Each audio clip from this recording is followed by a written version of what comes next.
Prediction? Yes, prediction. Pain. Are you ready? I think I was born ready. Obviously, you're a little, aggravated by the line of questioning regarding Canelo. I don't want to touch this, dude. It's so bad. I don't want to touch his name. I'm working on feeling the art of humbleness. Can you be with me? That's the reason why I'm crying, because I'm not that person no more. And I miss him. But sometimes I feel like a bitch. I don't want that person to come out, because when he comes out, hell is coming with him. And it's not funny at all. It must sound cool, like I'm a tough guy. It's just, I hate that. I'm scared of it. It would be awesome to, be being a great war. Maybe with a Mexican. Let's go. Way pop.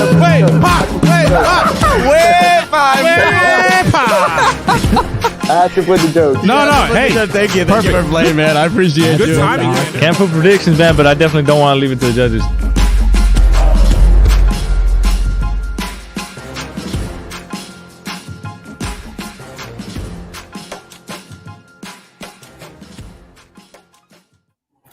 Estamos en vivo, damas y caballeros, ladies and gentlemen. We are live en vivo, Long Live Boxing Podcast. As always, tres amigos, Manny Marrero, Sean El Gringo Hicksa, Hopper. We are always breaking it down like it is, like it should be, talking boxing, a lot of things happening.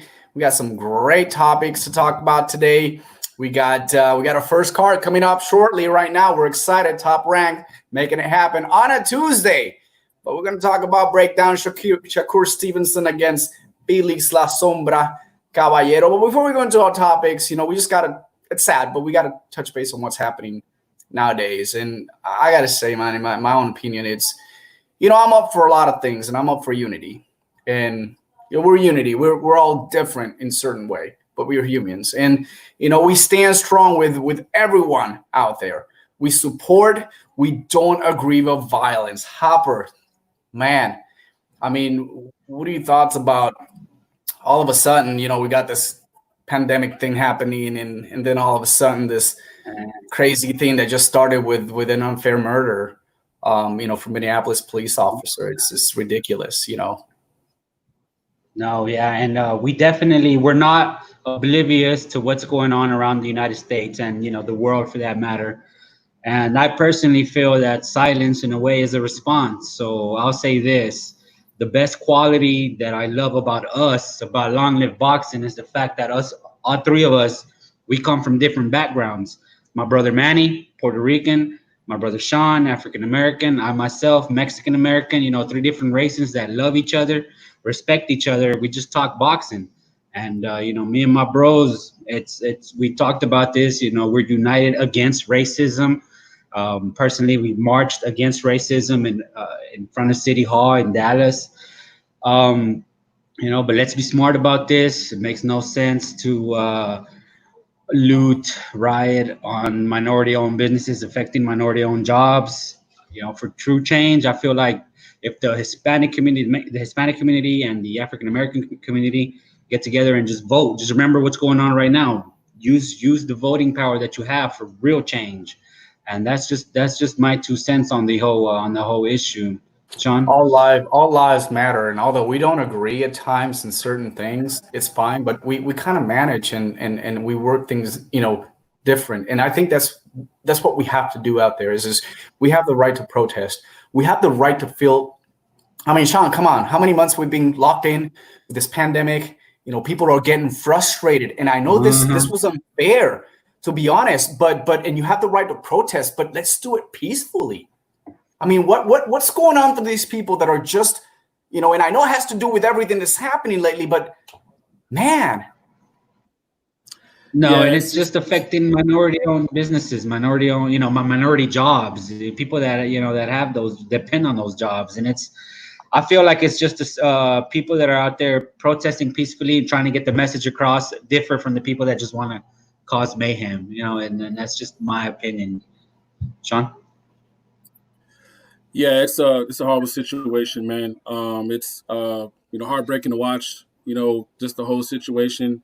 And unfortunately, it's one thing that we have to deal with in life. The reality is you can't make people care, and unfortunately, some people just they have their mindset on how they feel about it, and we just hope for the best for everybody, and it can be resolved without any more harm to anybody, or definitely one more fatalities. It's just painful to watch. Yeah. But what isn't painful to watch is everybody's been asking me today is Hopper's show, so they're like, what the hell does that mean? I have no idea. Yes. Right, so Hopper, what do you have up for us as far as on the agenda, sir? Oh, look at it. What is happening? Let's get on with the show, fellas. But I feel like there's a certain ginger out there that we definitely need to start off with.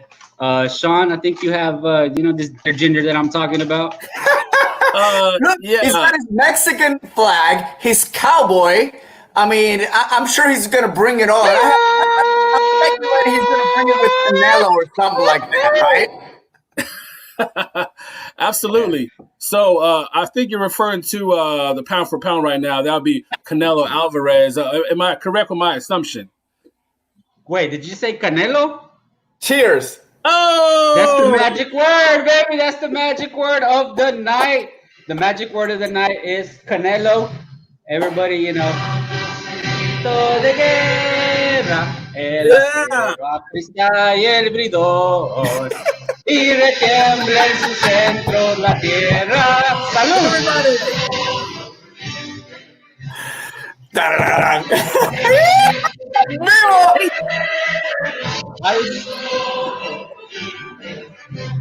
Woo! Oh, yesterday it was reported by the Athletics' Mike Coppinger that the one and only, I call him Goat Nello, is in negotiations. Wait. Goat Nello?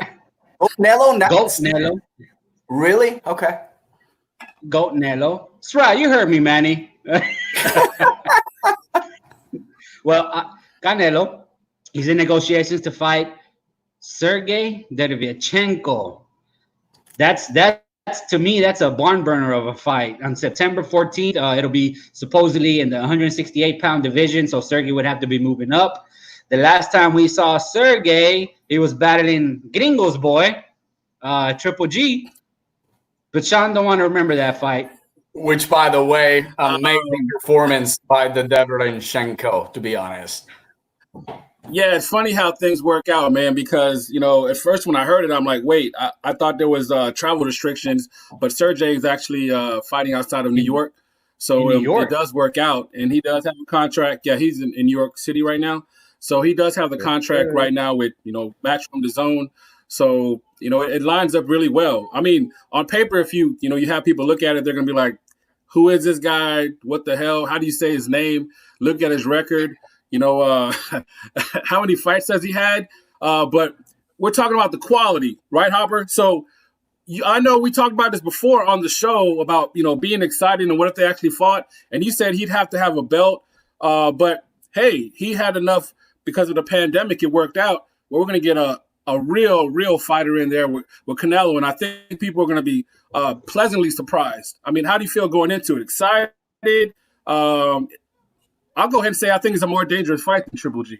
I said it. Oh, definitely. It's definitely a far more dangerous fight than Triple G. Actually, when Sergey fought Triple G in October, I myself scored the fight for Sergey Derevyanchenko. I felt that he gave him a body attack that he hasn't seen since Canelo. Hey, it's all cool. Cano Loco, respect your opinion, brother. Thank you for tuning in. But So what we're referring to right there is, he said, I don't consider number one. Okay, let me just clarify. Number one, and thank you to Hector Vasquez of Sweat Boxing. The reason we say number one is because based off his resume. So based off resume. Only Pacquiao is comparable to Canelo's resume. That's the only fighter that's active, that compares pound for pound. What have your resume? What's on your resume? But anyways, back to the topic with Sergey Derevyanchenko. Triple G doesn't want to smoke with Canelo. He's going to go out there and fight the great Khamir Zimeta, with his 5 knockouts. Say it like it means something, baby. So I'm not sure. I mean, we can only speculate as to why he didn't want to fight with Canelo. Maybe his new trainer, Jonathan Banks, is telling him, "Hey, let's get another payday before you go in there and get torched by Canelo." He's not. So I don't know. That's just speculation, in my opinion. Manny, what do you think about Canelo and Sergey Derevchenko in negotiations? Well, listen, this is a great fight for especially right now for both boxers. I mean, Derevchenko came from an amazing performance against GGG, and to be honest, I mean, let's be honest. I know Gringo ain't gonna agree with me on this one, but I slightly kind of saw just GGG just kind of fading completely. I think from my perspective is that Derevchenko did an amazing fight. I don't know how the judges had the card the way they did, the decision on that. But to be honest, I didn't see Triple G winning. I think that Triple G is kind of fading away. He's trying to get another big-time shot against Canelo. Canelo, what he's doing is, you're absolutely right, and you said it right at the beginning. He's adding more into his resume. Listen, people, to the resume. This is where you sit down and you evaluate the best pound for pound. It's not how many wins you have, or how many zeros, if you still have that donut in you. It's let me take a look and see who you're fighting. And I think that after this one, man, it's just going to get better and better and better. And I'm glad that we're in this era. I know 20 years from now, as we're exploring the history in our segments and, talking about boxers, in the 80s and 90s, we're going to be talking Canelo, I mean, a lot in the future. So I'm excited for this one, to be honest, guys. Absolutely. And shout out to our man O'Connor from O'Connor Local Sports. It's a good fight for the first fight coming off the break. It's a hell of a fight. In fact, like I said, when I saw it, I thought it was one of those fake posters. I was a sucker for those. So if you make fake posters, I'm your guy. Every time I see them, like, oh, they're going to fight. But so I was so happy to find this, have some meat on the bone. And I'm so ready for this to happen. So I know what a perfect way to find this information out on Hopper's special show. So, Hopper, what else has you excited about the boxing world? Because we actually have fights coming up. Is there any other fights that you hear rumors of, or who are you excited about? Definitely. But before I move on, I just want to touch on that. We have to also keep in mind that per Eric Gomez, the president of Golden Boy, he's saying that if the fight does take place, it's going to be behind closed doors.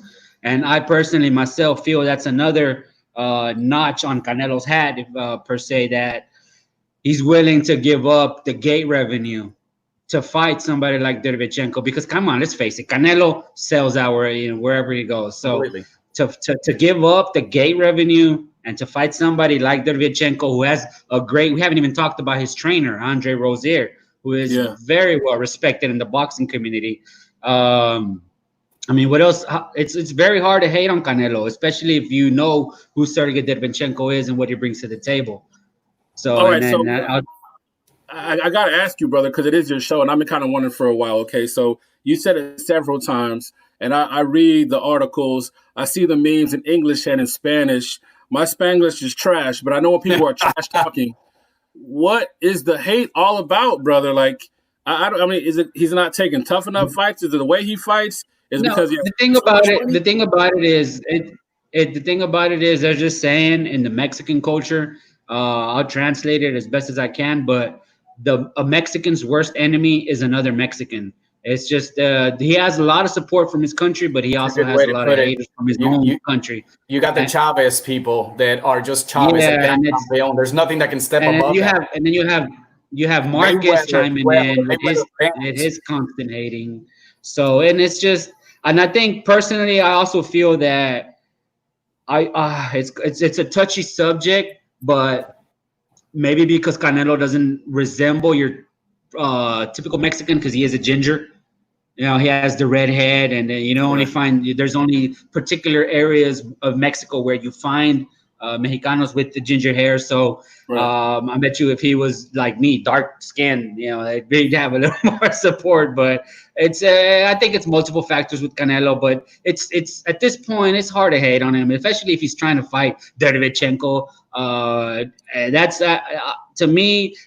Other than, I mean, if he's not fighting Caleb Plant, David Benavides, or I'll even take a Chris Eubank Jr., Boo Boo, Callum Smith. those kind of fights, Canelo's all for it, man. But the fact that he's even in negotiations against Derevchenko, come on, it's hard to hate on that. And these are two guys that I'm sure they're maintaining themselves throughout this pandemic. They're consistently, working on their craft, and although they're being very limited, and I'm sure they haven't been able to spar properly, but they're going to start getting on it. But they're both on their prime, and it's good for boxing to kind of see that we have something really good coming along the line. That although a lot of people didn't see it coming, right? But now you have it. Canelo, Derevchenko. Those of you who watch Triple G, Derevchenko is going to bring that and more. The magnitude of the opportunity. I mean, this is that special call, Sean, that you're like, man, you're waiting there, you're sitting there. All of a sudden, you get that phone call. You're going to fight the cash cow, yes or yes? I mean, no, that's yes, I'm in. Too. Especially in this area, you think about it, is amazing. And again, not being glass half full, half man disappointment, but it is, I think, due to the pandemic, because the fact of just being available. Think about a guy that dangerous. He's not really a name per se, so there's not really that draw. He hasn't had a big body of work other than the Jacobs and the Triple G fight where he looked good, but he still lost. And also, let's be honest, guys, that cachet, he doesn't have a belt. He could have one. He could have, gotten the nod over Triple G, but he didn't. So again, it just goes, and that's why I give salute and props to Canelo. Yes.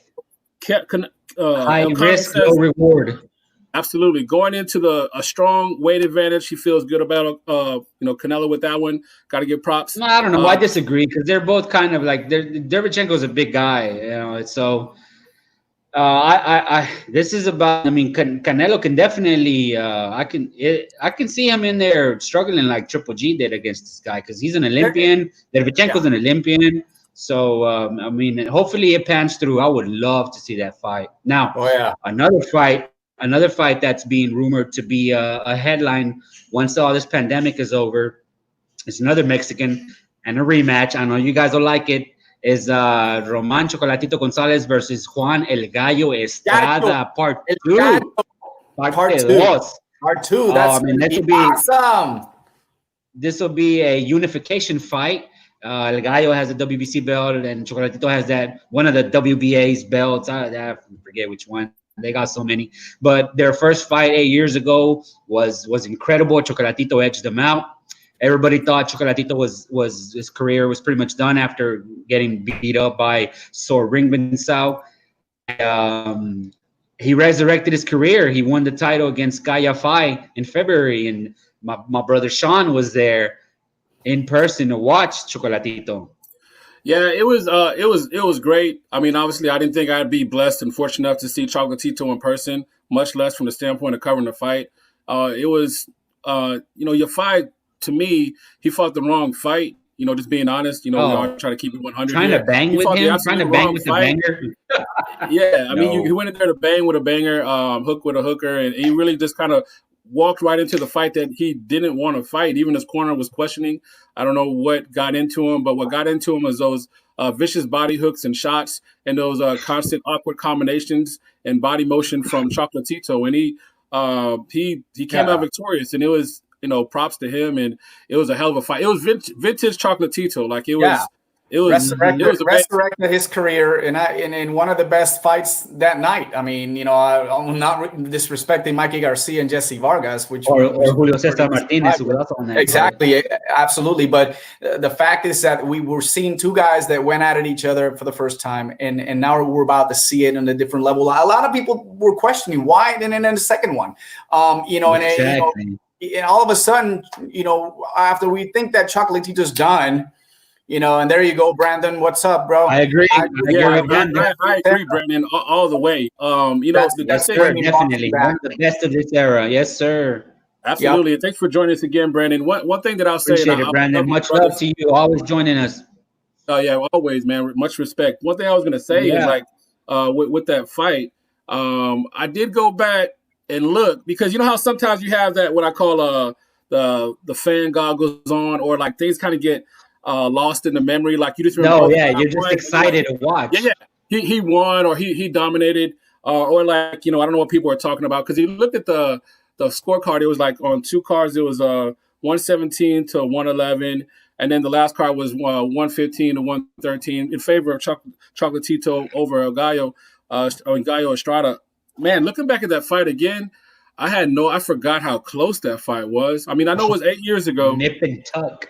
Man, all the way, and a lot of swing rounds, and also something too. In my mind, for some reason, I had it that fight was in Nicaragua. For some reason, it was actually in LA. So I was thinking that maybe that might have also, but that had nothing to do with it. You know, bottom line is they both had so many. I think that the way Gallo's looking lately right now, he's coming in looking great. He's peaking. Thank you very much. Yes. And I think that Chocolatito, he did look good, but I think that from Gallo Estrada, the way he can get his shots off, he seems like he can get them off quicker. It has so many different angles and those vicious combinations and hooks to the body.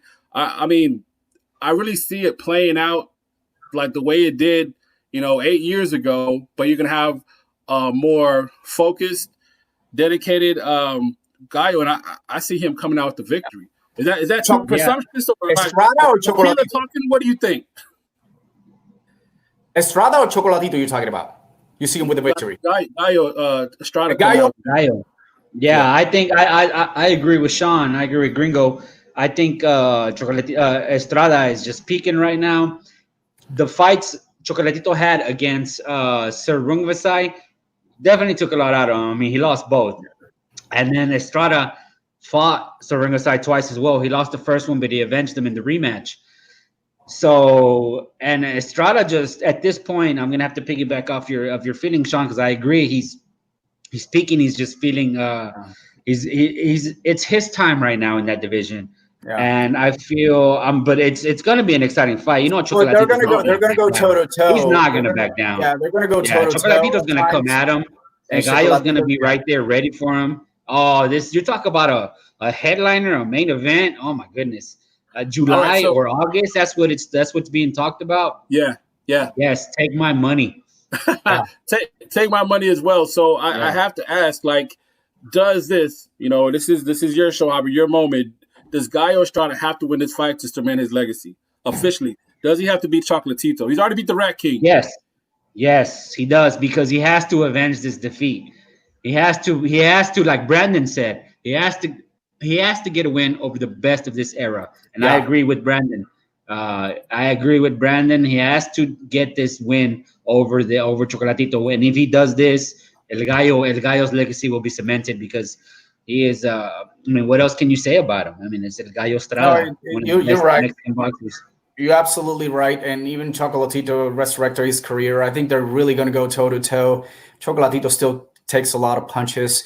He's not going to back out. He does. That's the problem he had when he got those two back losses like that. So El Gallo's a little bit more stronger. He can take a punch, but he can also give a punch. And I agree with you guys as well. I'm emotionally, I'd love to see Chocolatito, because that will definitely bring him to that elite level. Right now, he contributes a lot to the community. Very Christian, humble guy that is likable for anyone. And I mean, can you imagine a win against El Gallo Estrada? What would that mean to Chocolatito and his legacy? What he's built and all the following people that are they lie. I mean, this guy's going to be up for it. I just hope that when he retires, somehow he stays involved in boxing. Because the reality is we need guys like Chocolatito in boxing. Yes, especially in Nicaragua. If he's involved in this country, bringing up the future prospects in that country. That'd be great. Talks about Mayorga. Mayorga. What a character! But no, I can definitely. Who would you, Manny? Me and Sean kind of both agreed that El Gallo would win. What do you think would win that fight? Yeah, I think El Gallo will win. Sadly enough, my heart is with Chocolatito, but you have to sit down and analyze who's peaking right now. Is somewhere else. Brandon just hit the nail right in the head. He's the best in this era. To be the best, you got to beat the best. Avenge that loss that he did with that. El Gallo has been waiting for this, and I think we talked in one podcast about where Gallo is going. Where is he going? I mean, we weren't sure about that, but we knew in the back of our minds that he just wants to come back and take care of business. And what happened back then, that loss is just still hunt him down. And until he doesn't get his hand inside the ring with Chocolatito, he's not gonna be resting or laying back at all. No, definitely. So speaking of those lighter weights, there's also another guy you want to talk about in the lighter weight division that has you fired up, Hopper. So this guy fights every month, right? Yeah, there's a guy that's actually this guy fights. I mean, he's probably fighting right now. He's wearing his sombrero. You got his sombrero. That's why the sombrero. The Vaquero. Emmanuel Vaquero Navarrete is going to be the first fight for the country of Mexico. Once everything resumes, it's going to be on June 20th behind closed doors in Mexico City at TV Azteca. He's going to be fighting Uriel. So that's another fighter there. Manuel Vaquero Navarrete. He's going to be fighting Uriel Yuka Lopez in a 10-round bout. It's still determined if it's going to be picked up by ESPN, but hey, Vaquero, he's been one of my favorite fighters ever since he jumped on the scene against Doug Bay. And just watch. I'm glad that it's only 2 weeks away actually from him fighting. So yeah, I'll be watching. And then he'll probably fighting like another 2 weeks later. Here's the thing, though. He'll be fighting the next month after that. Call him the Mexican Iron Man. And he is the WBO featherweight champion. And there's but here's the thing, though, because we are fans, but we were also objective. And my take with Emmanuel Vaquero Navarrete is he's in danger of becoming the next Leo Santa Cruz, in my opinion. And that's consistent fighting guys. When you say the next Leo Santa Cruz, can you just clarify that for me? In what sense? Are you? Yeah, for sure. Yeah, that's a great point. Because a lot of people like him. Yeah, because he's consistently fighting guys that you know aren't at his level. Take a look at his last 5 fights ever since he won the belt or so on. They've been a lot of showcase fights. There's a good chance he's going to win because there's a lot of dogs at 122 pounds. There's Ray Vargas. There's that Japan guy right there. It's hard to pronounce the guy that just beat Daniel Roman, Akma Tel Aviv, Luis Neri, Brandon Figueroa, Ronnie Rios. That's at 122 pounds. And he's a big boy. If he moves up to 126 pounds, you got Gary Russell Jr., Shakur Stevenson, Josh Warrington, Kid Galahad. Oh, I mean, the level of competition there, Carlos Morero, Michael Conlon, Carl Frampton. But top rank, Bob Arum, they keep giving him these soft touches. And he's amazing, a great fighter. He's an amazing fighter. He proved it against Isaac DeBow twice. So, I guess you got to give him these showcase fights to build him up. But sooner or later, you don't want to be stuck in that rut because then Leo Santa Cruz comes up, just like what happened in his career. That's a great point. Should he pursue Naoya Inoue? Is that something that will attract people to come in and say, okay, let's just square things out, right? You're the best up and coming. You want to be active. Come and get me. I'm right here. So is that something that will benefit? Because I know for boxing and fans, I want to see it. I think we'll love it. I think by the time he moves up, I think Navarrete will outgrow that division. He's a big boy, and from what I've seen and from what I've read and from what I hear, he does kind of struggle a little bit to get to that weight. So he's gonna move up sooner rather than later. But oh my God, you talk about a dream matchup: the Monster versus the Vaquero, and they're both promoted by Top Rank, so it wouldn't be hard to make. Exactly. Just got to decide on the weight and see what happens. Yeah, that's kind of my thing. And I love that take, Hopper, as far as that, him falling into that trap of being basically he's going to fight the next opponent that's not really going to be a threat. He's never going to really challenge to unify. So you're right. The potential for that happening is there, but I think the potential for him unifying and getting some great fights, if he fights Inoue, then to me that wipes the whole Leo Santa Cruz thing off the map completely. Instantly. As soon as he walks in the ropes. Yeah, that's a super fight. Like if he does that, you can't compare to Leo Santa Cruz to me at all. I mean, in my mind, anymore it's squashed.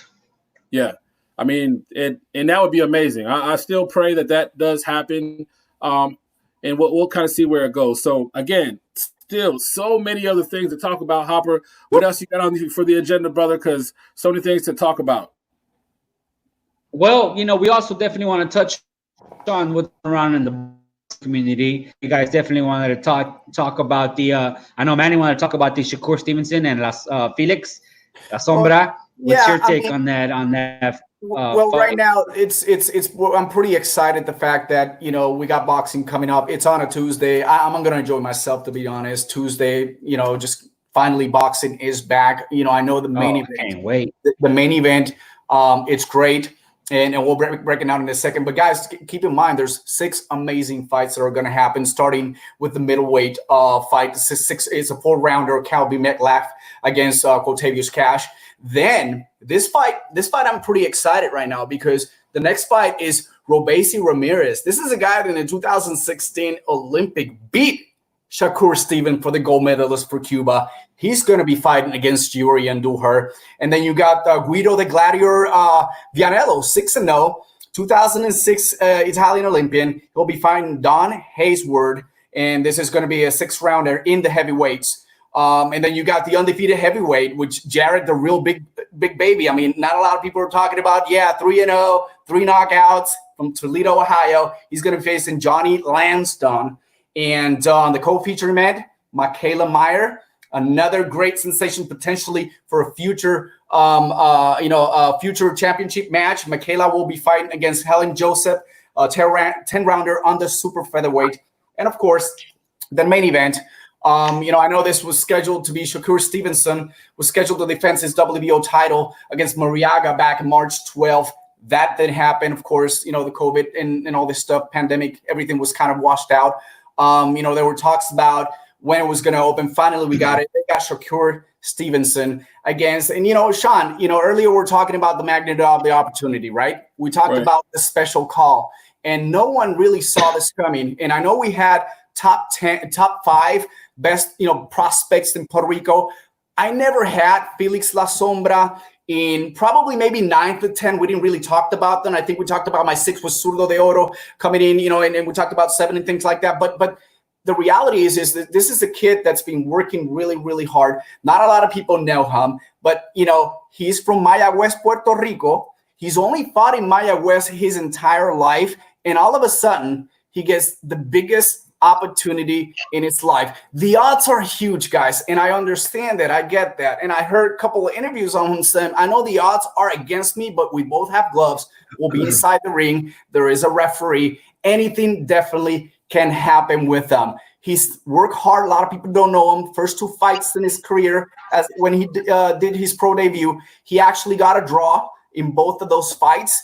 That was pretty disappointing, to the point that he didn't think that he was going to really continue to pursue that. But he kept on working hard, had 1 loss after that. And all of a sudden he gets that special call 2 weeks, a couple of weeks ago.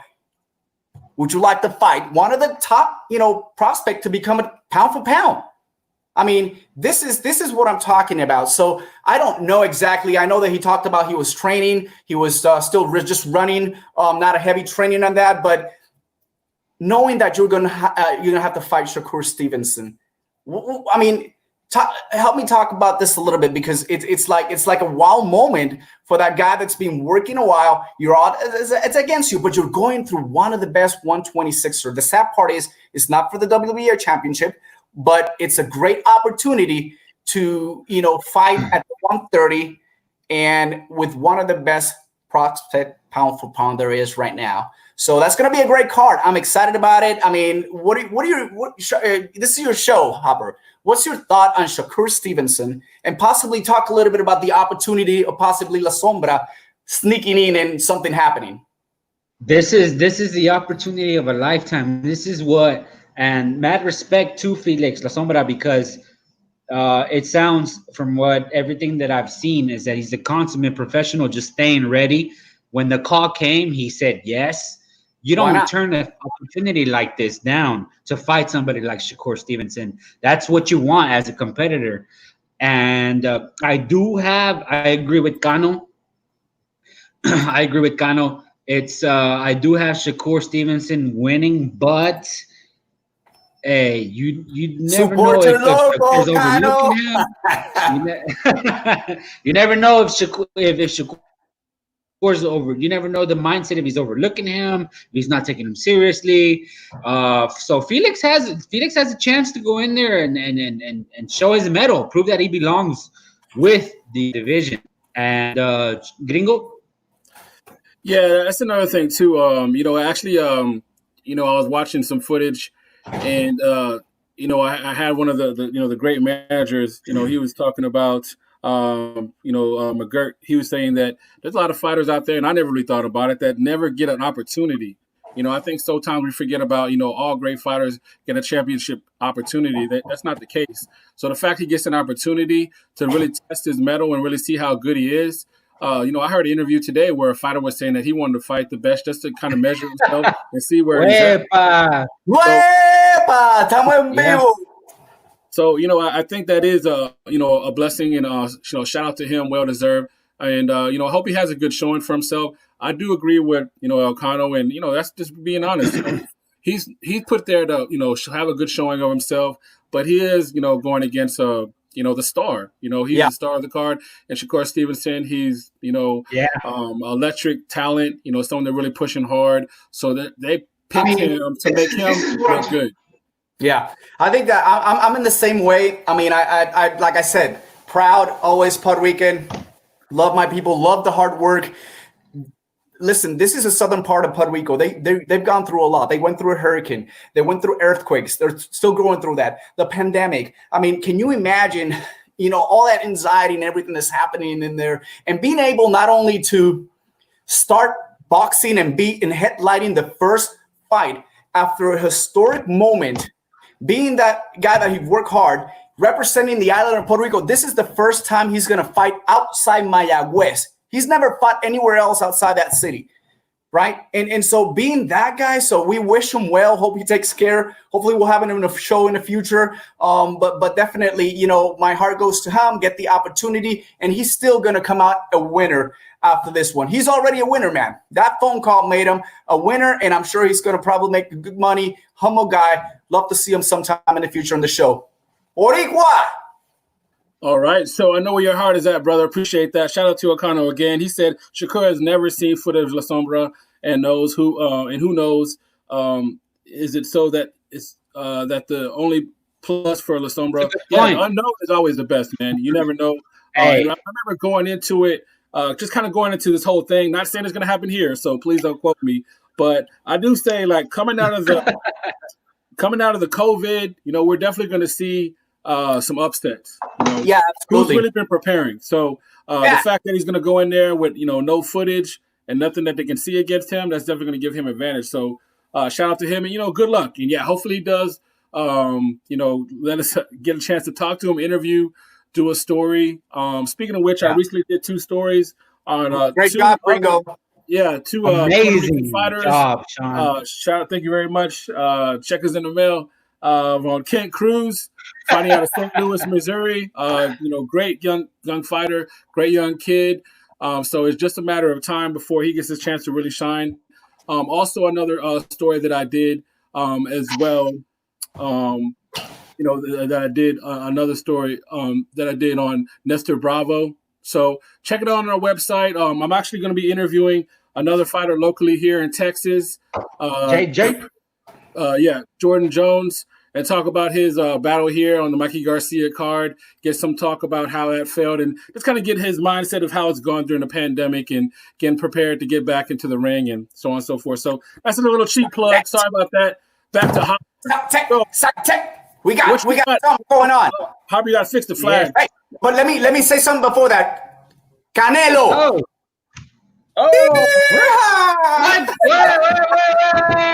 You just said the magic word, huh? All right. I'm down with that. That's the magic word. And I gotta chase it. Every time we say Canelo, he's got to take a shot. No, he won't finish the show. Gotta fix the flag, brother. Oh. Mexicanos al grito de guerra. So is that why you chose the bringing back history moment? Is that why you show the specific boxer that you want to, No, definitely. And which leads me into our topic of the night. And this is what I've always wondered. We've always said we're going to talk about this over some chelas, is what is your first boxing memory? What is the fight that got you hooked into boxing? I feel like this is maybe a behind the scenes into what got us, behind Long Live Boxing. And you already know what one of my fights for me was El Gran Campeón Julio Cesar Chavez when he fought Hector Camacho. I was 6 years old when that fight happened. So to me, that's the fight that got me hooked into boxing. And the reason it got me hooked, it was because I saw the atmosphere around my family, not just my family, the neighborhood. I stay in a predominantly Mexican neighborhood, and it felt like, I can't explain it. It was surreal. It felt like everybody was having a party, and I'm a 6-year-old kid wondering, hey, what's going on? And in our household, my father, he invited family and friends, and we watched the fight. He pulled the TV outside in our little old school TVs, and I'm a 6-year-old kid, and ever since then, I mean, I fell in love with not only sport of boxing, but what they can do to unite family and friends, for rooting for the good guy, for one person, be it Mexican, Puerto Rican, it doesn't matter. You're together, and that's the whole point of it, So that was my first boxing memory, and I love it. No, that's an amazing memory, man. So like you just talked about the atmosphere and the camaraderie of the neighborhood and your family coming together and just kind of enjoying the moment. So you knew a fight was going on, but you said you were like 6 years old. Did you actually watch the fight, or you're just kind of in the background, just kind of hanging out with with the family? No, I watched the fight. I remember bits and pieces of it because I'm a kid. I'm out there running around playing carrelladas, right? But I did watch the fight, and it was a beatdown. It was from what I can remember, Chavez just pretty much dominated the fight when the times was in clinching and so. Oh, that's what got me hooked onto the sport. Yeah, that's Manny, an awesome memory, Sean, man. Which one was your fight? Well, I'll go mine real quick because it was a quick fight. Again, dating myself, but it was 31 years ago. It was because my family wasn't as cool as your family because they wanted to, party and smoke and drink when the kids weren't around. So the only time I was able to see the fight is I had to watch the fight with my uncle after he recorded it, and he would watch the fight with me. But the one fight where I noticed he got the most fired up, where he was like really breaking it down, and I was thinking like he's breaking down the fight that only lasted one round, was Tyson Spinks, and just the excitement that he had, and just the short fight, huh? Yeah, short fight. Like you blink and it's over. That was also part of his passion because he paid for the pay-per-view, and he wanted his money back, but. That was part of it as well. But he was just, talking about as far as it showed the power of intimidation, and the fact that people don't give credit to the fact that, Mike Tyson was, beat people mentally before the fight, how he was intimidating and just his whole aura of walking in without the robe, no music, just scary as hell. And it was apparent that Spinks had been overwhelmed mentally. You could see within the ring with that first body shot before he got taken out by that, that uppercut. So the way my uncle broke the fight down, it changed the perspective of, I didn't look at it, people just beating on each other, but, it's a chess match as far as mentally as well. And it, we're talking about Tyson, the baddest man on the planet, but he was, the way he described it and, explained everything to me. And I was, young, but it just made me have a greater appreciation. And, I've always liked and appreciated good stories and who has a more exciting, crazier story than Mike Tyson. So that drew me in, and I've been forever locked in since. And of course I had a great close connection with my uncle as well. Salute, so Sean. Beautiful memory. Yeah. R.I.P. to him, and salute to your memory as well. I'm gonna go ahead and say Canelo, so we can before we go to my man Manny, the myth, the legend of his is Canelo. Does cash cow count? Does cash cow counts?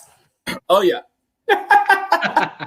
Manny, what's your first boxing? Hey guys, memory? I was 3 years old. May he rest in peace. My uncle, he's been always a boxing fan, and 1978, Wilfredo Benitez fought Harold West, and of course the great one. People idolized him. The timing on that. I was 4 years old. A couple of years more later on, he came in and fought Sugar Ray Leonard, which we know who Sugar Ray Leonard was at that time. And all of a sudden, that kind of spiked me the interest in boxing and kind of learned a little bit more, start learning about others. Then, a couple of years later in the 80s, which that's where I really enjoyed. Although when I was 4 years old, I remember, like you talked about, man, family getting together, one purpose is just to be, watch boxing, sport that we love, sport that we see in the streets. Remember there's boxing rings across, different sections. They used to do like carnivals in every city in Puerto Rico. And I remember for the first couple of days, carnival lasts a week. They put a boxing ring there and they bring some talent coming out here. If you wanted to box, you can go to a local gym and they'll train you. That they see that you have really good potential, man, they will train you for free. So all of a sudden things had gotten coming in, and then the 80s popped in, Roberto Duran, when he fought Duran, and he fought Tommy Hearns. So, these are some of the things that all of a sudden another, boxer emerged around that time. Then you got, the Vasquez, the Camachos, and,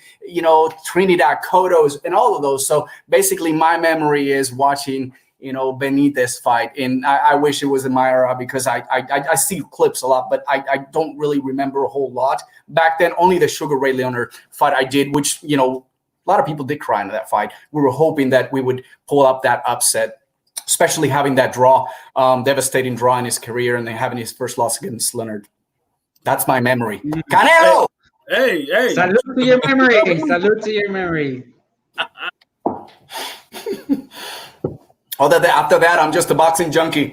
But, it's Whoa, Sean, out the bottle. Hey, you weren't supposed to see that.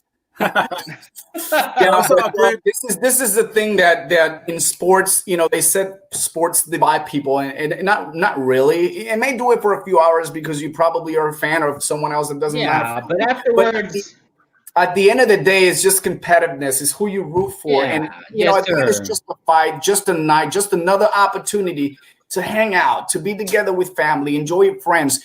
Or friends. It was amazing. They would shut down the streets.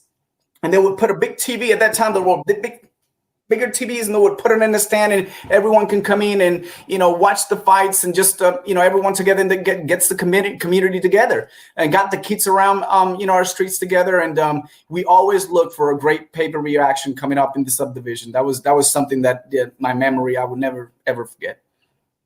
Beautiful. Love it. Yeah, absolutely. So I just want to show real quick the articles I was referring to. Talking about complete fighter Nestor Bravo. He's an exciting fighter. Kent Cruz. Out of Puerto Rico. And then Kent Cruz, just a matter of time. And also we have another article, got to check her out. Support the Queen, Coach Christine Lopez home. Yeah. And also a great article. We got to give a shout out. I want to make a point to this. Hector Vasquez, Listo Gaitan. What boxing gym? Mark Vasquez is Sweat Boxing in Irving, Texas. Got to support the local. We were talking about the Fight for Boxing thing, and, a big part of that is, being about what we're talking about, and we want to make sure that you guys are aware of, people are still hurting right now. We know all over the world, but if you have an opportunity, get the word out. They have a GoFundMe going on right now for sweat boxing, and anything you could do to help support them. Christine is currently selling merchandise. Go to our social media. Go to the social media. And again, also support these guys. Hey, they're going to be superstars one day. And you can say that you heard it from my brothers and also my man Elcano Loco, Ken Cruz. He's the man, just a matter of time. Complete fighter, Nestor Bravo. I don't know which article is best, but the main thing is they're both the best. Definitely check them out. Yeah. But, enough of that. Got to let my man talk and let it all out. Let it out. Great read. Thank you so much. Appreciate that. Oh, Elcano put a little bit in there. A little love from Elcano. He said, "Hey, Foreman Ali. Foreman Ali. What? You that old? Really? he's not that old. He's not that old. Don't let fool you. He's an OG, but he's not an OG. All right. So OG. Yeah, but don't forget one. Don't forget one, guys. And there's a kid out there that I know I had him 7 in my list. And that's Orlando Zurdo de Oro. This is another kid that, man, he's just smart. The Matrix. Oh my goodness. He's got his own podcast. Check him out. He's on social medias. Man, well-spoken, very smart. I mean, this is a guy that when you listen to him talking, you can say, this guy knows what he wants. And not only that, I feel that he's got, and maybe Kano knows a little bit more than I do, but I feel that this kid has that business entrepreneur mindset. Besides being a boxer, this guy's going to be great in the sport of boxing, for anyone, Puerto Rico, USA, and anybody around the world. Kano's 50, but he looks 25. Don't let him fool you. Hey, I thought you were like 30 years old, Kano. Yeah. Kano's still out in them streets, man, making it happen. He's a grinder. There. Fantastic. Doing the damn thing. But it's been great, guys. We've been on a roll. Hey, I love this, man. Great episode. Hey, Sean, thank you, guys. Ya sabes, mexicanos al grito de guerra siempre. All right, so what do you want to say to all your friends and family that checked in? Because hopefully they supported you. Come on, Hopper. What do you want to say to everybody that's been demanding this episode? Muchas gracias a toda la raza. Ya saben lo que es. El Hopper siempre va a estar representando la patria mexicana. En el corazón la tengo. You already know. Thank you so much. It was Manny. Appreciate it, Manny. Always, Sean, man. Always. We're family. I love you guys. We stand united, always against racism. Hey, let's get another one, baby. I just hope that people know and see what we can do if we unite together. Be cautious out there. You have the right to protest. No questions to ask, but man, do it in a nice and safe way. We love you guys. We are the EnVivo Lonely Boxing Podcast. Boricua Mexicano Gringo. Woo! Hey!